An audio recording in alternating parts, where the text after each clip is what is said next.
بسم اللہ الرحمن الرحیم۔ السلام علیکم۔ یہ national audio library for the blind کی آواز ہے۔ بند حویلی از ایم اے راحت۔ تم نے صورتحال کو سمجھ لیا ہوگا۔ میں کوئی جواب نہیں دینا چاہتا، یہ ہماری مجبوری تھی، لیکن میں عقل کی بات کرو، بے شمار انسانوں کی زندگی خطرے میں تھی۔ کیا یہ بہتر نہیں ہوگا کہ مجھے خاموش رہنے دیا جائے؟ نہیں، یہ بہتر نہیں ہوگا۔ کیا مطلب؟ مطلب یہ کہ بہتر نہیں ہوگا۔ جو تمہارے دل میں ہے کہو۔ میں جانتا ہوں کہ کیا ہو رہا ہے، کاش میں یہاں نہ آیا ہوتا۔ اب بہتر یہی ہوگا کہ جو ضروری ہے وہ کرو، اس کے بعد شاید میں زندگی بھر خود کو معاف نہ کروں۔ میں نے کہا، مگر یہ ضروری ہے۔ اب مجھے کیا کرنا ہوگا؟ سوامی دھرمانند بتائیں گے کہ کیا کرنا ہوگا۔ تم یہاں اپنے عزیزوں سے ملنے آئے ہو، ان سے ملو اور اپنے وطن واپس جاؤ۔ جو یہاں گند ہے اسے بھول جاؤ۔ آؤ۔ وہ اپنی جگہ سے آگے بڑھے۔ میں بھی بادل نخواستہ اٹھ کر ان کے ساتھ چل پڑا۔ ابھی ہم دروازے کے قریب بھی نہیں پہنچے تھے کہ اچانک دروازہ کھلا۔ اسے اندر سے کھولا گیا تھا، لیکن کھولنے والا کوئی نظر نہیں آیا تھا۔ فضل صادق نے کچھ لمحے توقف کیا، پھر میرے کندھے پر ہاتھ رکھ کر باہر نکل آئے۔ میرے کمرے تک کا راستہ انہوں نے خاموشی سے طے کیا۔ اندر داخل ہو کر وہ رکے، دروازہ بند کیا، پھر کچھ پڑھ کر دروازے پر پھونکا اور کنڈی لگا دی۔ جھوٹ اور مکر و فریب گناہ ہے، لیکن بعض اوقات یہ گناہ کرنا پڑتا ہے۔ وہاں ہم تنہا نہیں تھے، وہ ناپاک شخص اپنے جاسوس چھوڑ گیا تھا۔ او میرے خدا! کیا تم مجھے اتنا بے ضمیر سمجھتے ہو؟ ایک لڑکی نے سچے دل سے اسلام قبول کیا اور ثابت قدمی سے جان دے دی۔ وہ تو ہمارے ایمان کا حصہ بن گئی۔ اسے آگ میں جلانے کے بجائے ساری قوم کو نذر آتش کیا جا سکتا ہے۔ فضل صادق کے ان الفاظ سے میرا دل پھوٹ پھوٹ کر رونے کو چاہا۔ میں اس قدر بے اختیار ہوا کہ ان سے لپٹ گیا۔ دعا مانگو کہ اس ایمان پرست کو اللہ تعالیٰ قبر عطا فرمائے۔ فضل صادق کے ان الفاظ نے کلیجہ ہاتھ بھرکا کر دیا تھا۔ وہ تشویش بھرے لہجے میں بولے، خداوند کریم فریدہ کو اس کے مقصد میں کامیاب کرے، دیکھیں وہ کیا کر کے دکھاتی ہے۔ مگر میرا ذہن بالکل ناکارہ ہو رہا ہے۔ میں سمجھ نہیں رہا کہ میں کیا کر سکتا ہوں۔ میں نے بے بسی سے کہا، اللہ پر بھروسہ کرو، ایسے امتحانات دینے پڑتے ہیں۔ فضل صادق نے کہا۔ میں واپس شیخ مختار کے گھر آ گیا۔ سب کچھ نارمل تھا۔ فضل صادق نے چلتے ہوئے کہا تھا کہ وہ خود ہی مجھ سے رابطہ کریں گے۔ میرا ذہن شدید الجھنوں کا شکار تھا۔ فریدہ سے اکثر میری ملاقات ہوتی رہتی تھی۔ حیرانی کی بات یہ تھی کہ وہ گھر میں ہی رہتی تھی۔ مجھے بتایا گیا تھا کہ اسے ملیریا ہو گیا ہے۔ ایک آدھ بار اس سے ملاقات بھی ہوئی تھی۔ بستر پر پڑی رہتی تھی۔ ایک دن کہنے لگی، منصور، کیا تم نے بھی کبھی کسی سے محبت کی ہے؟ ان جذبوں سے کسے چھٹکارا ملا ہے؟ ہاں، انسان چاہے کتنا ہی اپنے آپ کو اس جذبے سے الگ کر لے، میں تمہیں سچ بتاؤں، تم میں کوئی خوبی نہیں ہے۔ ایک عام سے انسان ہو، لیکن یہ منحوس جذبہ کسی کو عام نہیں رہنے دیتا۔ چھوڑو، میں بھی کیا فضول باتیں لے کر بیٹھ گئی۔ تمہارے ذہن میں تجسس ہوگا کہ میں نے جو کہا ہے وہ کر بھی پاؤں گی یا نہیں۔ ہاں، میرے دل میں تجسس ہے۔ میں نے سروجہ کا سراغ لگا لیا ہے اور کچھ منصوبے بھی بنا لیے ہیں، لیکن ایک شرط ہوگی۔ میں نے چونک کر اسے دیکھا تو وہ بولی، اور وہ شرط اعتماد ہے۔ اعتماد؟ ہاں، وہ بولی۔ میں نہیں سمجھا۔ ابھی نہیں، سمجھاؤں گی۔ تم مسلمان ہو نا؟ الحمدللہ، میں نے پورے یقین سے کہا۔ تو تمہیں قسم کھانی پڑے گی کہ جس بات کا مجھ سے وعدہ کرو گے اس کی تکمیل کرو گے۔ نہیں، میں یہ نہیں کر سکوں گا۔ وہ چونک کر مجھے دیکھنے لگی، پھر مسکرا کر بولی، کچھ خوبیاں ہی تو انسان کو پاگل کر دیتی ہیں۔ چلو ہم وقت سے پہلے دیوانگی کا شکار کیوں ہوں؟ فریدہ کی باتیں کافی الجھی ہوئی تھیں۔ دوسری بار اس سے ملاقات ہوئی تو اس نے کہا، ایک بات بتاؤ، تم سلطانہ کی ارتھی کو آگ لگاؤ گے؟ کبھی نہیں۔ اور اگر انہوں نے تمہیں مجبور کیا تو بھی میں ایسا نہیں کروں گا۔ تو پھر کیا کرو گے؟ خودکشی۔ جان دے دو گے؟ ہاں۔ کیسے؟ خود آگ میں کود جاؤں گا۔ ارے خودکشی تو حرام ہے۔ میں نہیں جانتا میں کیا کروں گا، میں نے شدید الجھن میں کہا۔ کچھ اچھا ہی سوچیں گے، وہ ہنس کر بولی۔ فضل صادق نے فون کر کے پوچھا، کیسی گزر رہی ہے؟ بس انوکھی۔ دلی سے جانے کو دل نہیں چاہتا؟ کہاں؟ ہاتھرس، فضل صادق صاحب نے کہا اور میرا دل دھڑک اٹھا۔ تسلیم یاد آ گئی تھی۔ چلا جاؤں؟ ہاں، وہ پتھریلے لہجے میں بولے۔ میں نے اس کے بعد ان سے کوئی سوال نہیں کیا، البتہ نہ جانے کیوں ان کی بات میرے دل کو لگ گئی۔ رفیع اللہ گھر آتے ہوئے ڈر رہا تھا، یار والد صاحب قبلہ نے 50% آنکھ کر دیا ہے۔ دولت تو خیر ہاتھ کا میل ہے، لیکن سب سے زیادہ خطرناک دادی اماں ہیں۔ اگر کہیں وہ بگڑ گئیں تو حالات سنبھالے نہیں جا سکیں گے۔ رفیع اللہ، تم جیسے دوست پر فخر کیا جا سکتا ہے اور تمہیں میری بات ماننی پڑے گی۔ پھر ہم ہاتھرس کے لیے چل پڑے۔ میں نے تسلیم کو دیکھا، بہت دبلی ہو گئی تھی۔ تنہائی میں بات کرنے کا مجھے موقع مل گیا۔ تسلیم، یہ تم نے کیا حالت بنا لی ہے؟ وہ خاموش رہی۔ بہت سی باتیں کی میں نے اس سے، لیکن اس نے صرف ایک بات پر زبان کھولی۔ اس نے کہا، میں دوسرے لوگوں کے بارے میں کچھ نہیں کہتی، لیکن میں زندگی کی آخری سانس تک اس بات پر شرمندہ رہوں گی کہ یہاں آ کر آپ کو کتنی مشکلات کا سامنا کرنا پڑا، اور میں اس بات کو تاریخ کا حصہ قرار دوں گا کہ یہاں کی لڑکی اپنی محبت اور وفا دونوں میں یکتا ہوتی ہے۔ تسلیم نے ہر تکلف کو بالائے طاق رکھ دیا تھا۔ دن کے 12 گھنٹے میرے ساتھ گزارتی تھی، میرے سارے کام کرتی تھی۔ اس دوران ایک بار رابعہ متھرا سے آئی تھی اور اس نے اپنے مزاج کے مطابق تماشے کیے تھے۔ میرے قریب آنے کی کوشش بھی کی تھی، لیکن میں نے اس کی پذیرائی نہیں کی تھی۔ پھر ایک دن فضل صادق نے فون کیا، یہ مت سمجھنا میں تمہاری طرف سے غافل ہو گیا ہوں، میرے پاس آپ کی شایان شان دعا بھی نہیں ہے۔ پاکستان جانے کے لیے تیار ہو؟ پاکستان میری زندگی ہے، اور انسان زندگی سے دور کب رہنا چاہتا ہے؟ ایک مقصد میری زندگی سے منسلک ہو گیا ہے، اس کی تکمیل سے پہلے واپس نہیں جاؤں گا۔ زندہ رہا تو جانا اپنے وطن ہی ہے۔ سلامت رہو، فضل صادق نے بڑے خلوص سے کہا۔ وہ صبح بڑی سنسنی خیز تھی۔ دن کو 11 بجے کے وقت ترویدی اور رام سہائے اپنی مخصوص جیپ سے ہاتھرس پہنچے تھے۔ عابدہ بیگم نے روایتی انداز میں ان کا استقبال کیا۔ ترویدی نے کہا، منصور عبداللہ جی نے ایک ایسی روایت کی بنیاد ڈالی ہے جسے کبھی نہیں بھولا جا سکتا۔ ان کے اس عمل سے ان علاقوں میں ہندو مسلم بھائی چارے کی ایک نئی بنیاد پڑے گی۔ آپ تیار ہیں مہاراج؟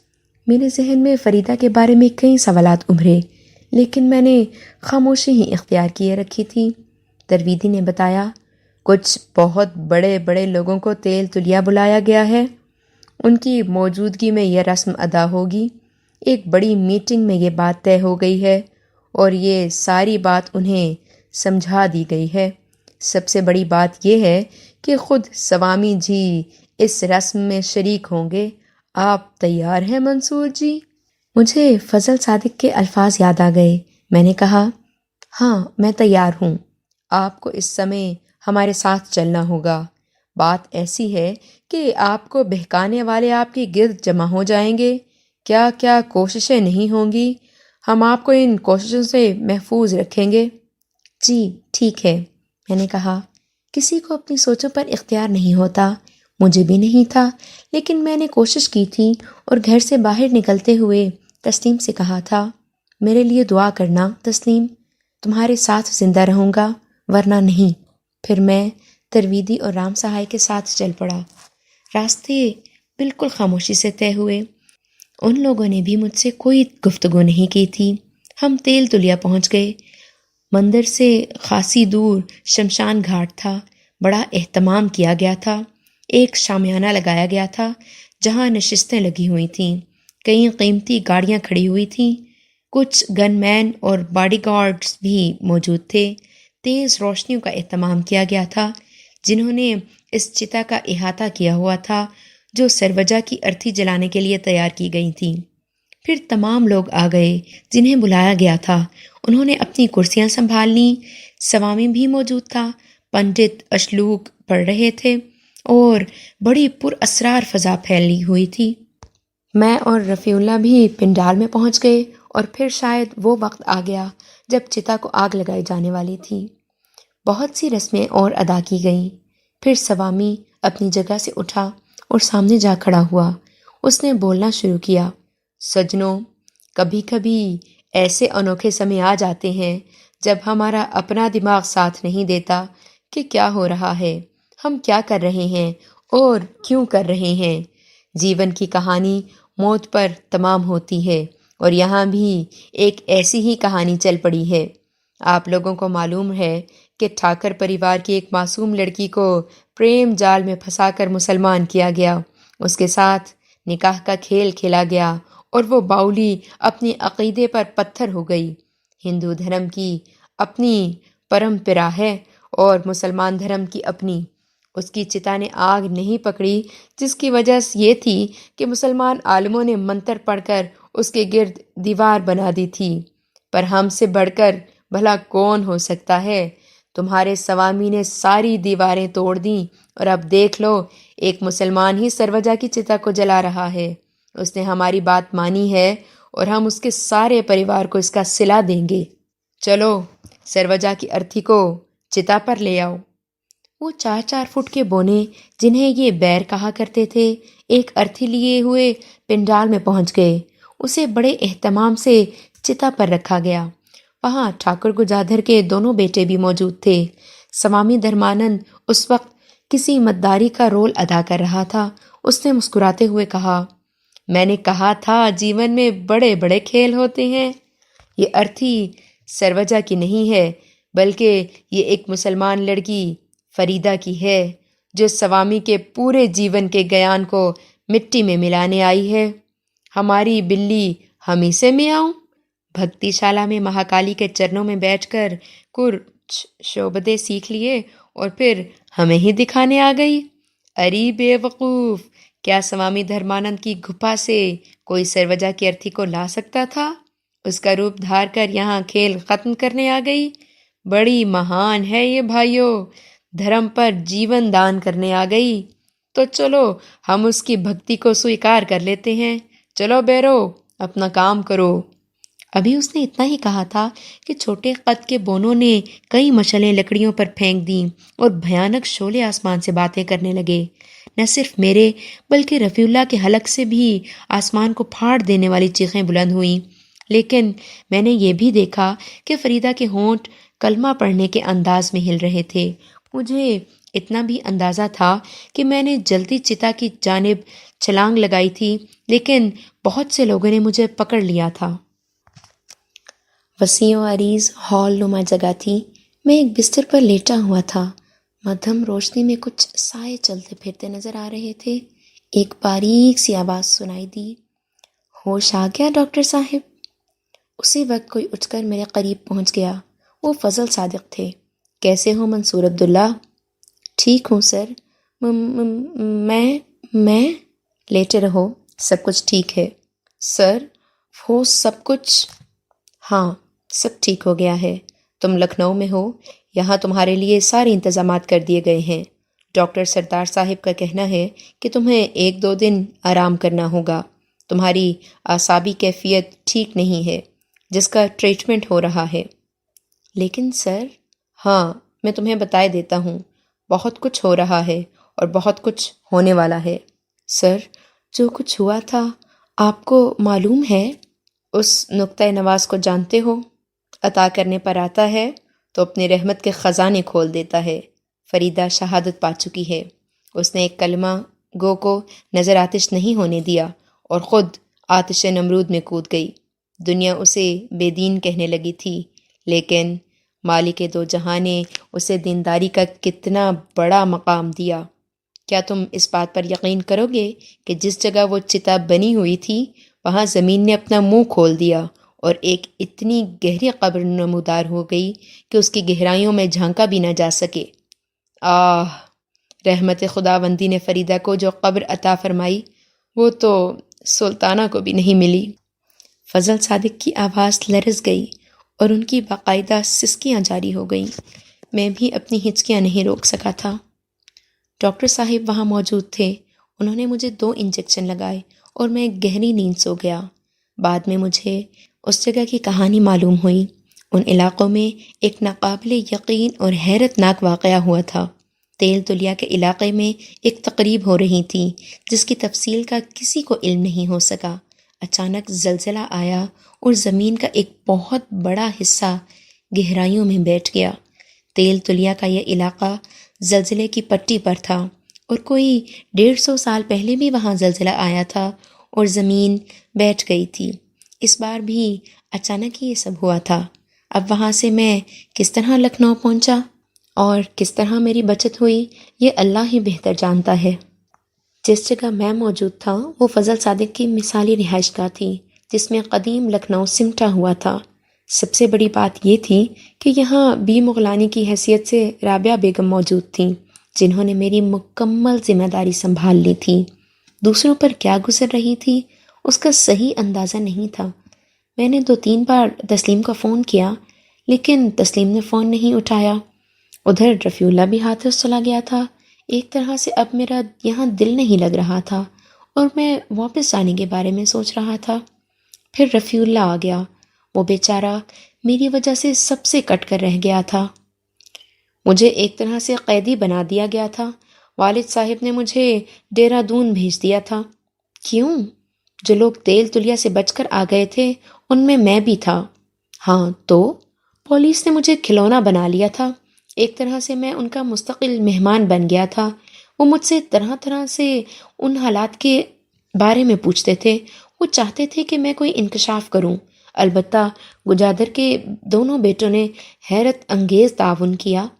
کیسے؟ پولیس نے بہت کوشش کی کہ وہ تمہارے بارے میں کچھ کہیں، لیکن بانکے دھر نے آخر میں پولیس کو دھمکی دی کہ وہ اخبارات کو بیان دے دے گا کہ پولیس زبردستی ان کے ذریعے منصور عبداللہ کو ملوث کرنا چاہتی ہے۔ تب وہ خاموش ہوئے۔ اور جانتے ہو ایسا کیوں ہوا؟ وہ بھی بتا دو۔ فضل صادق کی وجہ سے۔ وہ بڑی بااثر شخصیت رہ چکے ہیں اور اب بھی ہیں۔ شیخ مختار کے بارے میں معلوم ہوا کہ وہ ہسپتال میں داخل ہیں اور کافی بیمار ہیں۔ فریدہ تو ہمارے لیے ایک زخم بن کر رہ گئی تھی۔ اس نے جو کچھ کیا تھا اسے مرتے دم تک نہیں بھولا جا سکتا تھا۔ ہم اکثر اس کے بارے میں باتیں کرتے رہتے تھے، بلکہ ایک دن رفیع اللہ نے بڑے دکھ بھرے لہجے میں کہا تھا، خدا کی قسم میں بچپن سے ہی اسے پسند کرتا تھا۔ ہم دونوں ساتھ کھیلتے تھے۔ وہ مجھے کہانیاں سناتے سناتے منہ چھپا کر سو جاتی تھی۔ اپنی کہانیوں میں وہ میرے لیے راج محل بناتی تھی اور مجھے اس میں شہزادے کے روپ میں دیکھتی تھی۔ وہ کہتی تھی کہ وہ بہت سی دولت اکٹھی کرے گی اور ساری کی ساری مجھے دے دے گی۔ بس دولت کے حصول کے لیے ہی اس نے الٹے سیدھے علوم سیکھنے شروع کر دیے اور بھکتی شالہ تک پہنچ گئی۔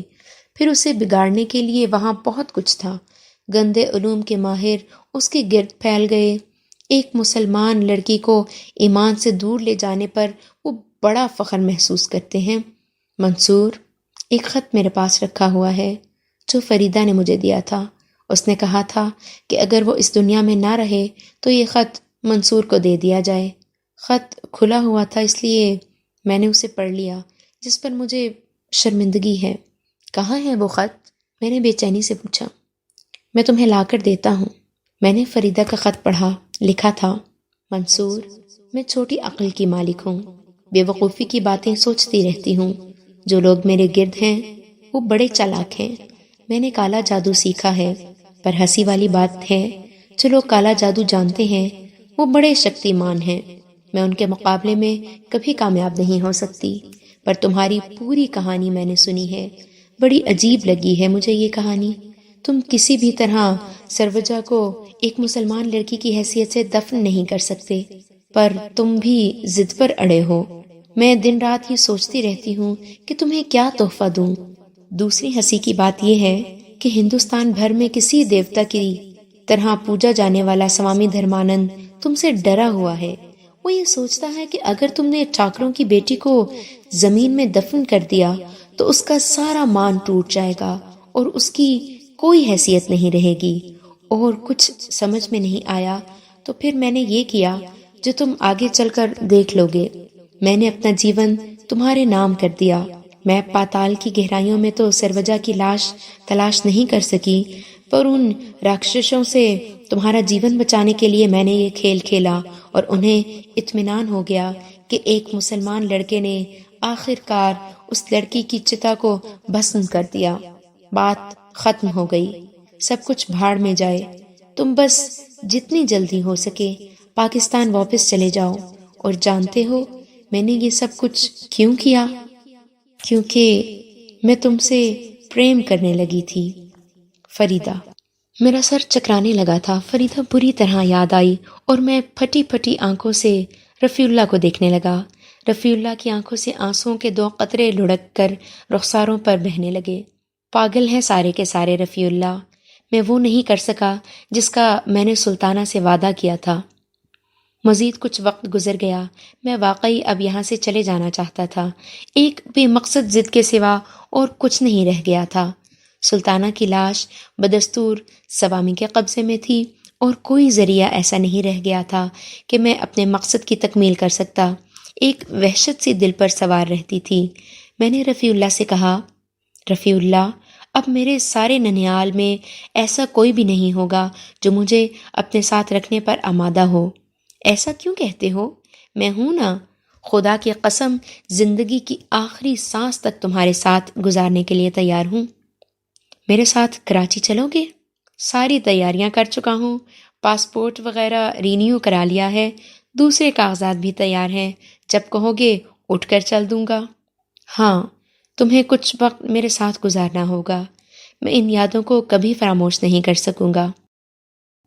اس دن رات کے کھانے پر کچھ مہمان آئے ہوئے تھے، ان میں حافظ سعادت علی بھی تھے، ایک پروقار شخصیت کے مالک۔ ان کے ساتھ 2 لڑکیاں بھی تھیں، ان میں ایک سائرہ تھی، ایک دردانہ، مرجھائے ہوئے چہرے مسکراہٹ سے آری، تاہم مجھ سے بہت اچھی طرح ملی۔ حافظ سعادت صاحب نے گہری نگاہوں سے مجھے دیکھا، پھر ہزنیہ مسکراہٹ سے بولے، بیٹے، تمہاری شخصیت اس بات کی مظہر ہے کہ عزم دنیا کی سب سے مستحکم شے ہے، اور اس کے آگے ہر شے سرنگوں ہو جاتی ہے۔ میں ان کی کوئی بات نہیں سمجھ سکا تھا۔ رات کو کھانے سے مکمل فراغت کے بعد فضل صادق نے مجھے اور رفیع اللہ کو اپنے کمرے میں بلایا اور ملازمہ سے کافی لینے کے لیے کہا۔ بڑا پر اسرار سا انداز تھا ان کا۔ کافی کے چند گھونٹ لینے کے بعد انہوں نے کہا، منصور عبداللہ، انتہائی مجبوری کی حالت میں ہم ایک چھوٹا سا جرم کرنے جا رہے ہیں۔ میں تمہیں اس کی مکمل تفصیل بتاتا ہوں۔ میری بھابھی حافظ صاحب کی اہلیہ عائشہ سعادت علی عرصہ 6 سال سے کینسر کی مریضہ تھیں۔ حافظ صاحب نے ان کے لیے بہت کچھ کیا، یہاں تک کہ کسی کے کہنے سے وہ ان کا علاج کرانے ہندوستان لے آئے۔ 11 دن پہلے قضائے الہی سے ان کی موت ہو گئی، اور میرے ذہن میں یہ ایک تصور بیدار ہو گیا۔ میں نے اپنے تعلقات سے کام لے کر بھابھی کی موت کو چھپائے رکھا، اور اس کی بنیادی وجہ ایک ایسا جذباتی عمل تھا جس نے میرے سینے کو چھلنی کر دیا ہے۔ اس وقت تک یہ خیال میرے ذہن میں نہیں آیا تھا، اور اس رات میں تہجد پڑھ رہا تھا۔ یہ نماز میں اپنی رہائش گاہ کے بائیں باغ میں پڑھتا ہوں۔ دوران نماز میں نے کچھ قدموں کی آہٹیں سنی، اور بے اختیار میری نظریں اس طرف اٹھ گئیں۔ ایک انسانی وجود تھا، لیکن ایک استخوانی ڈھانچے کی شکل میں۔ میں نے اپنے دونوں ہاتھوں پر ایک نوجوان لڑکی کے جسم کو اٹھایا ہوا تھا۔ میں گھبرا گیا۔ وہ آہستہ آہستہ آگے بڑھتا ہوا میرے نزدیک آ گیا، اور پھر اس نے اس لڑکی کے انسانی جسم کو میرے سامنے رکھ دیا۔ یہ میری سروجا ہے، جسے تم سلطانہ کہتے ہو۔ فضل صادق، سارا سنسار اپنے اپنے کھیل کھیل رہا ہے، پر میں اس کا پتا ہوں۔ گجادر ہے میرا نام۔ بیٹی سے بھول ہو گئی، بچوں سے بھول ہو ہی جاتی ہے۔ سنسار انہیں معاف کرے یا نہ کرے، پر ماتا پتا پتھر کے کہاں ہوتے ہیں۔ اس کا جہیز مجھ پر قرض تھا، سو دینے آیا ہوں۔ قبر مانگ رہی تھی۔